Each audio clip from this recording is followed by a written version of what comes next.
Tomato দিয়ে মলা মাছ ভুনার recipe. আসসালামু আলাইকুম।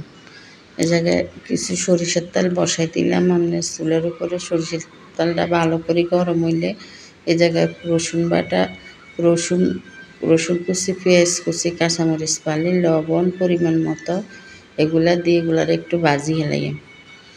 ভালো করে এগুলা ভাজা হয়ে গেলে এরপরে এগুলারে ভালো করে উল্টে পাল্টা ভাজ দেবো। এরপরে কিছু রসুন বাটা দিলাম।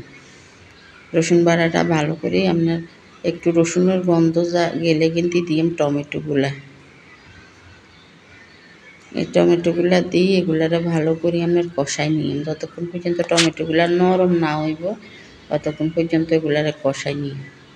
এই যে প্রায় নরম হয়ে গেছে, এই পর্যায়ে জায়গার মধ্যে দিয়ে আপনার আধা চামচের মতো প্রথম দিলাম হলুদের গুঁড়া, প্রায় 1 চামচের মতো লাগছে। 1 চামচের মতো হলুদের গুঁড়া আর 1 চামচের মতো মরিচের গুঁড়া দিয়ে, যে যেরকম জাল খান ওরকম দিবেন। দেওয়ার পরে মলা মাছগুলা দিয়ে এবার মলা মাছগুলো উল্টে পাল্টে ভালো করে একটু করে এই জায়গায় পরিমাণ মতো পানি জল দিয়ে জলের পানি। তারপরে জলের পানিটা মাখা মাখা এরকম একদম আর বেশি দিতাম না।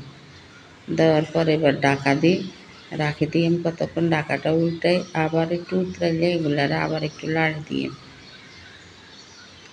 যতক্ষণ পর্যন্ত আমরা জলটা পুরোপুরি শুকাই না যাইব ততক্ষণ পর্যন্ত আমরা এগুলারে গুঁড়া করতে থাকবো।